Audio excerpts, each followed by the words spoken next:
하나님 말씀은 말라기 1장 1절에서 14절까지입니다.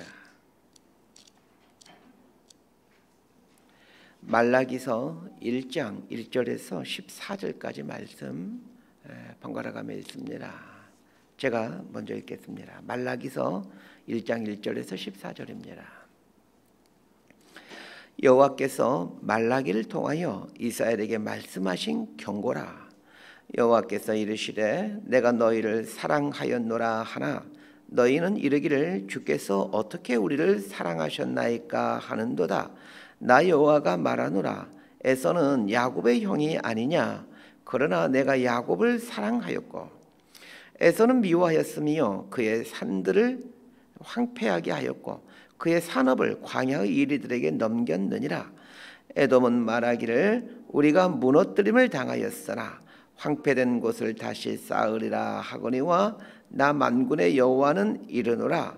그들은 쌓을지라도 나는 헐리라. 사람들이 그들을 일컬어 악한 지역이라 할 것이요 여호와의 영원한 진노를 받은 백성이라 할 것이며 너희는 눈으로 보고 이르기를 여호와께서는 이스라엘 지역 밖에서도 크시다 하리라. 내 이름을 멸시하는 제사장들아 나 만군의 여호와가 너희에게 이르기를 아들은 그 아버지를 좋은 그 주인을 공경하나니 내가 아버지일진데 나를 공경함이 어디 있느냐. 내가 주인일진데 나를 두려워함이 어디 있느냐 하나 너희는 이르기를 우리가 어떻게 주의 이름을 멸시하였나이까 하는도다. 너희가 더러운 떡을 나의 제단에 드리고도 말하기를 우리가 어떻게 주를 더럽게 하였나이까 하는도다. 이는 너희가 여호와의 식탁은 경멸히 여길 것이라 말하기 때문이라. 만군의 여호와가 이르노라. 너희가 눈먼 희생제물을 바치는 것이 어찌 악하지 아니하며 저는 것 병든 것을 드리는 것이 어찌 악하지 아니하냐. 이제 그것을 너희 총독에게 드려보라. 그가 너를 기뻐하겠으며 너를 받아주겠느냐.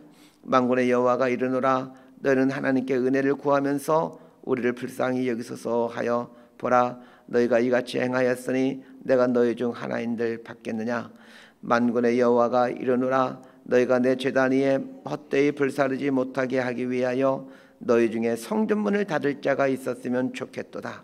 내가 너희를 기뻐하지 아니하며 너희가 손으로 드리는 것을 받지도 아니하리라. 만군의 여호와가 이르노라. 해 뜨는 곳에서부터 해 지는 곳까지의 이방 민족 중에서 내 이름이 크게 될 것이라. 각처에서 내 이름을 위하여 분향하며 깨끗한 제물을 드리리니 이는 내 이름이 이방 민족 중에서 크게 될 것임이니라. 그러나 너희는 말하기를 여호와의 식탁은 더러워졌고 그 위에 있는 과일 곧 먹을 것은 경멸히 여길 것이라 하여 내 이름을 더럽히는도다. 우리 13절 14절 함께 읽습니다. 만군의 여호와가 이르노라. 너희가 또 말하기를 일이 얼마나 번거로운고 하며 코웃음치고 훔친 물건과 저는 것 병든 것을 가져왔느니라. 너희가 이같이 봉헌물을 가져오니 내가 그것을 너희 손에서 받겠느냐. 이는 여호와의 말이니라. 짐승떼 가운데 수컷이 있거늘 그 소원하는 일에 흠 있는 곳으로 속여 내게 드리는 자는 저주를 받으리니 나는 큰 임금이요 내 이름은 이방 민족 중에서 두려워하는 것이 됨이니라. 만군의 여호와의 말이니라. 아멘. 말라기가 어떤 책인지를 살펴보고 오늘 본문 속으로 들어가겠습니다. 말라기는 구약 성경의 맨 마지막 책이면서 12소선지서의 마지막 책이기도 합니다. 또한 구약 성경 중에서 가장 나중에 쓰여진 책이기도 합니다. 말라기서가 쓰여진 때는 기원전 400년경입니다. 말라기와 이 마태복음 사이를 침묵기라고 부르는데 이것은 말라기 선지자 이후 400년 동안 선지자가 없었기 때문에 이렇게 부르는 겁니다. 이 마태복음에 이제 세례 요한이 등장하게 되는데 말라기부터 세례 요한까지 약 400년 기간이 되고 그 어간에 선지자가 나타나지 않습니다. 이 말라기서를 잘 이해하기 위해서는 말라기서의 시대적 배경을 알아야 합니다. 자, 말라기서가 쓰여진 시대가 기원전 400년경이라고 말씀드렸습니다. 이 시대는 느헤미야가 활동하던 시대입니다. 기원전 537년, 그러니까 말라기 선지자가 활동하기 150년 전쯤에 이스라엘은 성전을 건축하라는 고레스 칙령에 따라 이스라엘 백성들 중 수만 명이 그 이제 페르시아에서 예루살렘으로 귀환하게 되죠. 이거를 1차 포로 귀환이라고 부릅니다. 1차 포로 귀환자들이 가진 어려움을 무릅쓰고 성전을 건축하게 되고, 이걸 이제 스룹바벨 성전이라고 하는데, 그 1차 포로 귀환자들이 성전 건축하고, 이제 그 1차 포로 귀환으로부터 80년 후인 기원전 457년에 에스라에 의해서 2차 포로 귀환이 이루어지게 됩니다. 학사 겸 제사장인 에스라는 포로 귀환에서 영적인 성전 재건을 합니다. 말씀을 가르치죠. 그리고 2차 포로 귀환으로부터 13년 후인 444년에 느헤미야에 의해 3차 포로 귀환이 이루어지게 됩니다. 느헤미야는 예루살렘 성벽을 재건하는 일을 하게 되죠. 말라기는 느헤미야보다 조금 늦게 활동했던 선지자로 보여집니다. 말라기 선지자가 활동하던 때는 스룹바벨 성전이 지어진 지 한 100년쯤 되었을 때입니다. 그런데 이 스룹바벨과 1차 포로 귀환자들에 의해 성전이 지어진 초창기에는 이스라엘 백성들이 감격하여 예배를 드렸지만, 시간이 지나면서 하나님께 드리는 제사를 소홀히 여기게 됩니다. 신앙생활이 이렇습니다. 초기에는 열심을 갖고 하지만 시간이 지나다 보면 이런 열정이 사라지게 됩니다. 이런 상황에서 말라기 선지자가 하나님을 바르게 신앙해야 된다라는 이런 내용으로 6편의 설교를 하게 됐는데, 그 6편의 설교가 말라기서입니다. 그래서 말라기서는 말라기 선지자의 6편의 설교, 이렇게 이해하시면 될 것 같습니다. 자, 오늘 본문인 말라기서 1장에는 2편의 설교가 등장합니다. 1절부터 5절이 첫 번째 설교이고 6절부터 14절까지가 두 번째 설교입니다. 오늘 본문을 보다가 말라기 선지자처럼 이렇게 짧게 설교하면 얼마나 좋을까 하는 생각이 들었습니다. 이렇게 짧게 설교하는데 전혀 부담 느끼지 않을 텐데, 그런 생각이 들었습니다. 서두에서 말씀드린 것처럼 이 말라기서의 상황은 스룹바벨 성전이 지어진 지 100년쯤 지났을 때에 성전 건축에 대한 감격이 사라지고 예배에 대한 타성이 생겨 신앙생활이 느슨하게 된 상황입니다. 자, 우리는 여기서 몇 가지 중요한 사실을 알게 됩니다. 첫 번째는 예배가 형식적이고 느슨해지게 될 때 신앙은 타락하게 된다는 것입니다. 신앙의 타락의 출발은 예배의 타락에서 시작됩니다. 반대로 부흥도 예배에서 시작됩니다. 우리 기독교 역사를 보면 모든 부흥운동의 시작은 늘 예배의 부흥이었습니다. 예배의 부흥이라는 말과 같은 말이 말씀의 부흥이라는 말입니다. 예배의 부흥, 말씀의 부흥이 있을 때 신앙은 살아나게 됩니다. 그리고 타락하는 때를 봤더니 예배가 형식적이 되어갈 때 타락하게 되더라는 것입니다. 두 번째 교훈이 있습니다. 하나님의 은혜를 잊어버리자 타락하게 되더라는 것입니다. 이스라엘의 바벨론에 의해 무너져 포로로 잡혀가고 성전이 완전히 해파되는 걸 보면서, 그리고 이제 그 바벨론에서 참 힘든 생활을 하면서 이스라엘 백성들은 거기서 아주 철저히 회개를 합니다. 이스라엘 백성들이 바벨론 포로 중에 철저하게 회개했다는 증거 중에 하나가 회당을 지어 말씀을 자식들에게 전수하는 것입니다. 이 회당을 지어 말씀을 자식들에게 전수했다는 내용은 사실 성경에는 없습니다. 다만 기독교 어떤 문서라든지 또 여러 가지 추정에 의해서 그렇게 생각되어지는데, 한번 생각해 보십시오. 그 고대 시대에 포로 생활을 한다는 게 얼마나 고단하고 피곤한 삶이었겠습니까? 자, 그런데 이스라엘 백성들이 바벨론 포로로 끌려가서 10가정이 모이면 회당을 세우고 한 사람을 회당장으로 세웁니다. 당신은, 그럼 그 회당장한테 얘기하는 거죠. 우리가 당신의 생활을 책임질 테니 당신은 우리 자녀들에게 말씀을 가르쳐 주십시오. 이 얼마나 그들이 이 포로 생활하면서 얼마나 이 하나님 말씀의 중요성을 깨달았으면 그 회당장 한 명을 세우고 그 사람을 하여금 자녀들에게 말씀을 가르치는 일을 하도록 했겠습니까? 이렇게 했던 이유는 자신들이 바벨론의 포로로 잡혀오고 그 성전이 회파된 것은 그들이 하나님의 말씀을 멸시했기 때문이라는 것을 포로 생활하면서 아주 철저하게, 아주 뼈저리게 깨달았기 때문입니다. 이걸 깨닫고 회당을 세워 자녀들에게 말씀을 가르치자 하나님은 포로로 잡혀간 지 70년 만에 귀환하게 함으로 성전을 짓도록 하는 은총을 주십니다. 이스라엘의 바벨론에게 멸망하기 전에 예언했던 예레미야 선지자의 예언대로 포로 생활한 지 70년 만에 갑작스럽게 이 페르시아 왕 고레스가 칙령을 내리죠. 그 이스라엘 백성들 너희들 예루살렘으로 돌아가서 성전을 지으라고, 심지어는 모든 성전 지을 재료를 내어주고 바벨론이 성전 빼앗았던 성전 기명들을 다 내어주면서 성전 지어라, 이렇게 말씀하는 겁니다. 전혀 생각할 수 없는 그런 놀라운 일이 일어나게 되는 거죠. 이때 이스라엘 백성들은 하나님의 강권적인 은혜를 찬양하지 않을 수 없었습니다. 그러면 이렇게 하나님의 강권적인 은혜로 성전을 건축했으면 그 예전의 실수를 다시는 저지르지 말아야 되는데, 스룹바벨 성전이 건축된 지 한 100년쯤 지나자 이스라엘 백성들은 점점 타락한 삶을 살게 됩니다. 타락한 삶을 살게 되는 원인 중에 하나는 이사야 선지자나 다른 선지자들의 예언을 보면 성전을 건축한 후에 하나님의 영광이 나타나게 된다라고 예언하고 있는데, 스룹바벨 성전이 지어진 후에도 이스라엘 백성들에게 아무런 일도 일어나지 않았기 때문입니다. 무슨 이스라엘이 독립을 하거나 무슨 큰 나라를 세우거나 이런 일이 일어나지 않습니다. 그래서 성전을 지은 후 100년쯤 지나자 이스라엘 백성들은 형식적인 종교 생활로 돌아가 버리고 만 겁니다. 자, 이런 상황에서 말라기 선지자가 예언을 하게 되는 것이죠. 자, 1절부터 5절이 말라기 선지자의 첫 번째 설교입니다. 자, 첫 번째 설교를 한번 보십시다. 1절에서 5절까지 함께 읽습니다. 시작. 여호와께서 말라기를 통하여 이스라엘에게 말씀하신 경고라. 여호와께서 이르시되 내가 너희를 사랑하였노라 하나 너희는 이르기를 주께서 어떻게 우리를 사랑하셨나이까 하는도다. 나 여호와가 말하노라. 에서는 야곱의 형이 아니냐. 그러나 내가 야곱을 사랑하였고 에서는 미워하였으며 그의 산들을 황폐하게 하였고 그의 산업을 광야의 이르들에게 넘겼느니라. 에돔은 말하기를 우리가 무너뜨림을 당하였으나 황폐된 곳을 다시 쌓으리라 하거니와 나 만군의 여호와는 이르노라.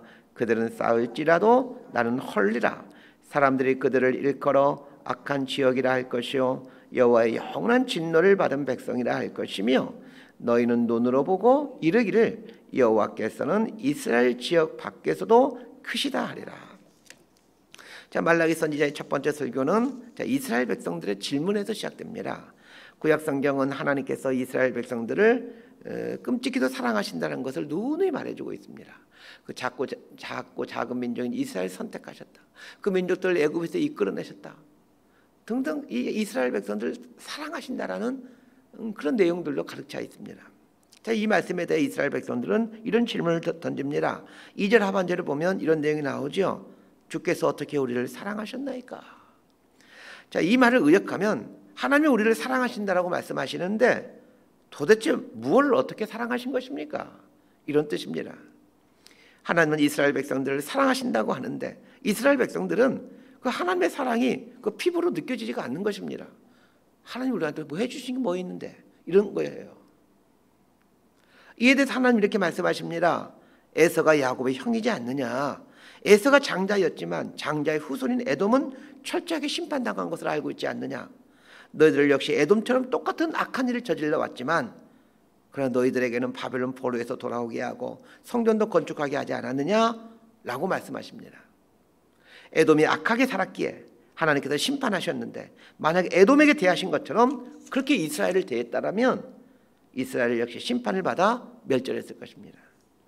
에서 대신 야곱을 선택하는 그 크신 은혜를 베풀어 주었음에도 이스라엘 백성들은 주께서 우리를 어떻게 사랑하셨습니까? 주께서 우리를 사랑하신다면서 해주신 게 무엇이 있습니까? 이러면서 불평하였습니다.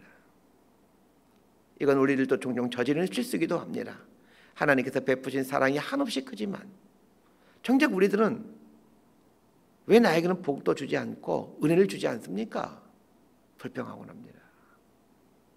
이스라엘 백성들은 하나님의 강권적인 은혜로 성전을 건축하였음에도 시간이 지나면서 하나님을 향한 예배가 형식적으로 변했습니다.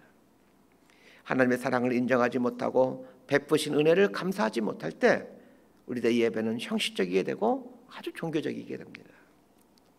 자, 6절부터 14절까지는 말라기 선지자의 두 번째 설교입니다. 이번 너무 길기 때문에 읽긴 않고 넘어가겠습니다. 자, 두 번째 설교 역시 그 당시 이스라엘 백성들이 그 선지자에게 던지는 질문에서 시작됩니다. 이스라엘 백성들이 선지자에게 던진 질문이 6절 하반절에 나옵니다. 너희는 이르기를 우리가 어떻게 주의 이름을 멸시하였나이까? 이렇게 말하고 있습니다. 자, 선지자가 이스라엘 백성들에게 너희들은 하나님의 이름을 멸시했다라고 말하자 이스라엘 백성들이 우리가 언제 어떻게 하나님을 멸시했습니까? 이렇게 대듭니다. 이에 대한 말라기 선지자의 설명이 이 두 번째 설교입니다.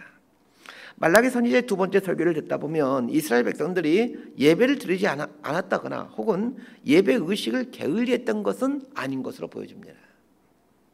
예배를 안 드린 것이 아니라 예배를 드리는데 하나님을 공경하지 않은 것입니다. 그러면 어떻게 했길래 말라기 선지자는 이스라엘 백성들이 하나님을 공경하지 않는다라고 말하는 것일까요? 7절에 보면 너희가 더러운 떡을 나의 제단에 드렸다 이렇게 말씀하고 있습니다. 더러운 떡을 드린다라는 것의 구체적인 모습, 행위가 8절에 나오는 눈먼 희생제물을 바치는 것, 병든 것을 드리는 것입니다. 하나님께 희생제물을 드릴 때 눈먼 희생제물이나 병든 것을 바쳤다라는 것입니다. 하나님께 제사를 드릴 때 제물을 태워서 드리죠. 레위기를 보게 되면 대부분의 제사의 제물들이 다 불로 태워서 드리도록 되어져 있습니다. 그 이스라엘 백성들이 아마 이런 생각을 하게 된 것 같습니다. 그거 어차피 태우는데 눈먼 제물이면 어떻고 병든 거면 어때?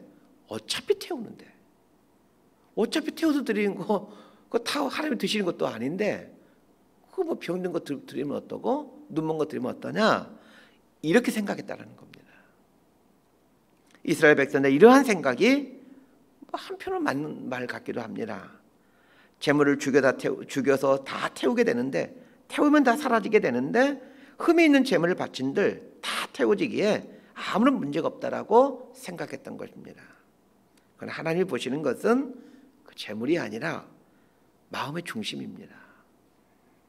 눈먼 짐승이나 병든 짐승을 제물로 드린다는 것은 그만큼 하나님을 향한 사랑이 식었다라는 말입니다. 이걸 지금식으로 바꿔서 한번 생각해 보십시다. 지금이야 우리가 교회 나와서 무슨 짐승 끌고 와가지고 제사 드리고 이러지는 않지만 예배 때 하나님께 드리는 것 중에 하나가 대표적인 것이 헌금입니다. 찬양도 올려드리지만 헌금도 눈에 보이는 어떤 것 중에 하나가 헌금이죠. 헌금의 양은 중요하지 않습니다. 하나님이 보시는 것은 헌금의 양이 아니라 헌금의 자세입니다. 그렇다고 또 헌금할 때 어떤 포즈를 취하냐 이런 걸 얘기하는 게 아닙니다. 정말 하나님을 사랑해서 드리는 건지 아니면 억지로 드리는 것인지를 점검해 봐야 합니다. 베풀어진 은혜에 감사해서 드리는 것인지 아니면 체면상 드리는 것인지 점검해 보셔야 됩니다. 하나님을 사랑해서 드리는 것인지 아니면 사람들의 시선을 보고 드리는지를 생각해 봐야 됩니다. 한 기독교 통계조사기관의 그 조사에 따르면 그 헌금할 때 헌금함에 자발적으로 드리는 교회도 있는가 하면 헌금바구니를 돌리는 교회도 있습니다. 그런데 헌금바구니를 돌리게 되면 헌금이 훨씬 더 많이 들어온다라는 통계조사입니다. 헌금함에 자발적으로 헌금하게 하면 헌금이 적고 헌금바구니를 돌리면 헌금이 많아진다. 무슨 뜻이겠습니까? 하나님의 시선보다 사람들의 시선을 생각하면서 헌금을 한다는 것입니다. 또 있죠. 그 주보에 보게 되면 뒤에 헌금하시는 명단이 쭉 나오는 그런 교회도 많이 있습니다. 주보에 헌금자 명단을 내지 않는 교회보다 주보에 헌금자 명단을 내는 교회가 훨씬 헌금이 많이 들어옵니다. 말라기 시대의 이스라엘 백성들은 하나님을 공경함 없이 제물을 드렸습니다. 그러게 눈먼 짐승이나 병든 짐승을 바쳤습니다. 이에 대해 하나님은 분명하게 말씀하십니다. 하나도 받지 않는다라고 말합니다. 심지어는 하나님께서 이런 말씀하십니다. 자, 10절 말씀을 우리 함께 읽도록 하겠습니다. 10절입니다. 시작. 만군의 여호와가 이르노라 너희가 내 제단 위에 헛되이 불사르지 못하게 하기 위하여 너희 중에 성전문을 닫을 자가 있었으면 좋겠도다. 내가 너희를 기뻐하지 아니하며 너희가 손으로 드리는 것을 받지도 아니하리라. 하나님은 누군가가 성전문 좀 제발 좀 닫아버렸으면 좋겠다. 이렇게 말씀하십니다. 성전문을 닫는다라는 말은 제사를 드리러 사람들이 제사를 드리러 오지 못하게 한다는 얘기입니다. 하나님께 지금 얼마나 마음이 상해 있는지를 말씀해 주고 있습니다. 그러면서 하나님은 더 이상 이스라엘에게 영광 받지 아니하고 이방 민족들에게 영광을 받으시겠다라고 말씀하십니다. 우리 11절 말씀도 함께 보겠습니다. 시작. 만군의 여호와가 이르노라. 해 뜨는 곳에서부터 해 지는 곳까지의 이방 민족 중에서 내 이름이 크게 될 것이라. 각처에서 내 이름을 위하여 분향하며 깨끗한 제물을 드리리니 이는 내 이름이 이방 민족 중에서 크게 될 것임이니라. 하나님의 영광이 이스라엘에서 떠나 이방 민족으로 흘러 들어가야 된다라고 말씀하십니다. 이방 민족들에게는 참 은혜의 말씀이지만 그러나 이스라엘에게는 참으로 비참한 말씀입니다. 말씀 정리합니다. 바벨론의 포로로 잡혀가 포로 생활을 하고 있는 이스라엘 백성들을 불쌍히 여기셔서 하나님은 바사의 고레스 왕을 통하여 예루살렘으로 귀환하게 하시고 또 성전을 건축하도록 칙령을 내리고 또 성전을 건축하던 모든 재료를 다 내어주시도록 합니다. 이 고레스의 이 생각지도 못한 칙령 앞에서 이스라엘 백성들이 얼마나 감격했겠습니까? 하나님의 위대하심을 찬양했을 것입니다. 또한 하나님의 은혜로 성전 건축을 완공하였을 때 이 얼마나 감사했겠습니까? 그러나 100여 년이 지나자 어떤 일이 발생합니까? 이 하나님의 은혜와 이 사랑을 잊어버리고는 하나님이 언제 우리를 사랑했습니까? 하나님이 우리를 사랑하시긴 한 것입니까? 이렇게 불평하고 있다는 거예요. 그러면서 억지로 제사를 드리고 있습니다. 하나님을 향한 공경함이 없기에 눈먼 짐승을 가지고 오고 병든 짐승을 가지고 와서 하나님께 제물로 바칩니다.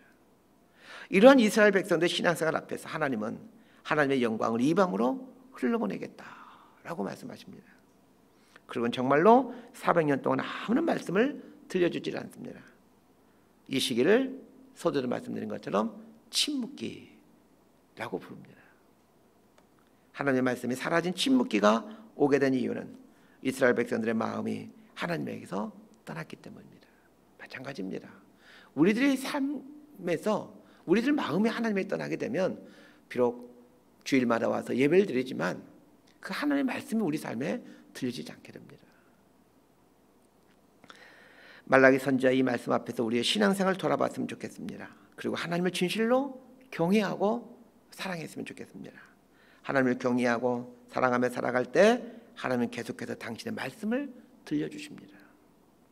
하나님의 말씀을 들으며 사는, 복을 누리며 사는 저와 여러분이 되기를 진심으로 소망하고 축복합니다. 기도하겠습니다. 하나님 아버지, 우리들의 신앙생활을 돌아봅니다. 매 순간 하나님의 사랑에 감격해하고 있는지, 마음을 다해 하나님을 경외하며 마음 중심으로 하나님을 예배하고 있는지 돌아봅니다. 하나님의 영광이 우리의 머물기를 원합니다. 하나님의 영광을 보며 인생을 살아가고 싶습니다. 이런 복 있는 인생 살아갈 수 있도록 은혜를 내려 주옵소서. 예수님 이름으로 기도드리옵나이다. 아멘.